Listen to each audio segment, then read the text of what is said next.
في بعض الحيوانات اللي الانسان اول ما بيسمع اسمها بتجيله حاله ذعر وخوف، زي سمك القرش والتماسيح والافاعي والاسود والدببه. بس علشان لكل قاعده شواذ، فانا النهارده جاي اقول لك ان في اشخاص قدرت انها تروض الحيوانات دي، لو ايه كمان قدرت انها تعمل علاقه وديه معاهم لابعد مما تتصور. صداقات انا عن نفسي ما كنتش مصدقها لولا شفت بعيني، وانت النهارده كمان هتشوف بعينك. اهلا بيكم، انا احمد اليسري من قناه اهي سهله اهي، والنهارده هنتكلم في حلقتنا عن اغرب الصداقات اللي تمت بين البشر والحيوانات البريه المفترسه، وايه اللي حصل مع الناس ديت بسبب صداقتهم مع الحيوانات. بس قبل ما نبدا، لو اول مره تزورني في القناه ما تنساش تعمل اشتراك في القناه وتفعل زر الجرس علشان يوصلك كل جديد، واكتبوا لنا في التعليقات تحبوا نتكلم عن ايه في الحلقه اللي جايه. ولو وصلنا الفيديو دوت ل 500 لايك هنعمل جزء تاني للحلقه. وتعالوا ناخد شويه حسنات بان احنا نصلي على سيدنا رسول الله. اللهم صل وسلم وبارك على سيدنا رسول الله. صلينا على سيدنا رسول الله، يلا بينا.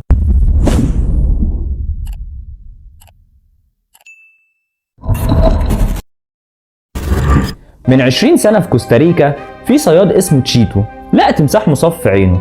صعب عليه التمساح وقرر ان هو يعالجه. رفعه على المركب بتاعه وخده معاه البيت، وفضل يهتم بيه ويعالجه لدرجه ان هم كانوا بيناموا مع بعض على سرير واحد. وده اللي قاله تشيتو في احد اللقاءات، والسبب في كده ان التمساح يحس بس بحب تشيتو ليه، وكمان سماه بوكو. ما هم بقوا اصحاب خلاص. ولما خف التمساح وصحته بقت عال العال، خدوا الصياد للبحيره من تاني وسابوه هناك. لكن المفاجاه بقى ان بعد ما التمساح بلبط شويه في البحيره، رجع مره تاني للبيت وكانه راجع البيت بتاعه. ومن اللحظه دي ما انفصلوش عن بعض نهائي. وبقى بيحكي تشيتو لكل معارفه عن الحكايه دي علشان بس يثبت ليهم انه بالحب ممكن يكون اكتر حيوان شرس صاحب ليك. الله عليك يا تشيتو. قدر ارنولد بونتر، وده صياد محترف من جنوب استراليا، انه ينقذ انثى من اسماك القرش الابيض من الموت المحقق، لانها كانت ملفوفه بشبكه من شبك الصيد الجامد ده ومش عارفه تفك نفسها. وبعد ما فكها ورجعت ليها حريتها، افتكر ان الموضوع خلص على كده والدنيا حلوه.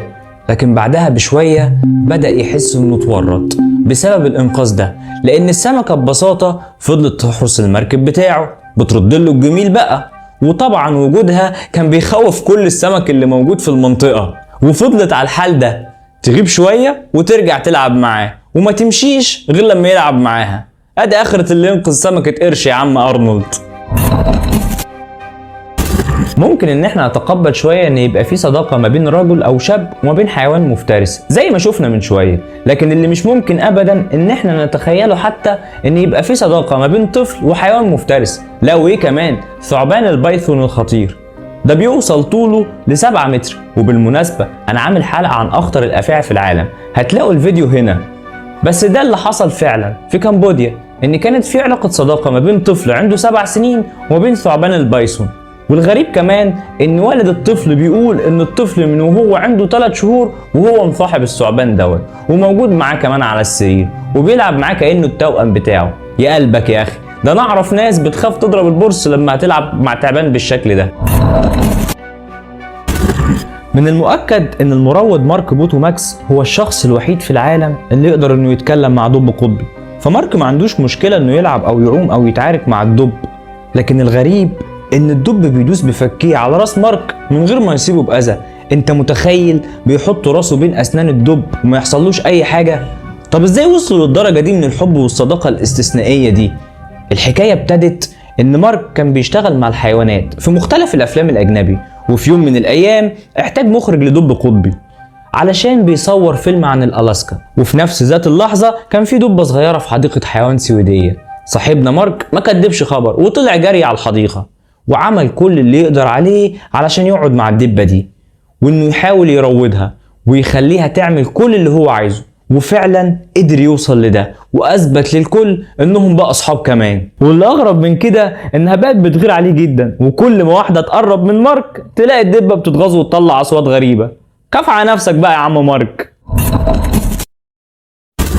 اتولد كيفن ريتشاردسون في كوهانسبرج في جنوب افريقيا في سنه 1974. ومن وهو عيل صغير كان بيحب الحيوانات جدا، لدرجه انه وهو عنده 3 سنين كان مربي ضفدع وكان مهتم بيه جدا. كبر كيفن ودخل الجامعة، لكن ما طولش فيها لأنه حس إن دراسة سلوك الحيوان في الكتب مش مهمة قوي. راح خد دورات تدريبية في علم وظائف الأعضاء وعلم التشريح، وبدأ العمل كمساعد جراح. وبالرغم إن دي شغلانة مهمة إلا إن هو سابها وراح لشغلانة تاني. أي نعم هي كان دخلها قليل، لكن كانت هتقربه من الحاجة اللي هو بيحبها وتحقق له طموحه، وهي راعي في حديقة حيوان. واشتغل كيفن على نفسه كتير، والنهارده بقى من اشهر الناس في العالم في التعامل مع الحيوانات المفترسه، لدرجه انه قدر ينام وسط الضباع من غير اي مشكله خالص، ويقدر كمان ان هو يعوم مع الفهود والاسود في النهر. اما عن الاسلوب اللي كان بيعتمد عليه في تعامله مع الحيوانات المفترسه ديت هو الاحترام والثقه، وبعدين تتحول لصداقه. وما كانش بيستخدم اي اسلوب عنيف زي باقي المروضين التانيين، وعلشان كده اتلقب بمحب الاسود، لانه قدر انه يكسر كل القواعد في التعامل مع الاسود، لدرجة انه لما يقرب من الحيوانات ديت كانت بتحييه عن طريق اطلاق صوت خرخرة. وبيقول كيفن انه بيبقى سعيد جدا لما بيدعبهم في بطنهم وهم بيلحسوا ايديه بألسنتهم.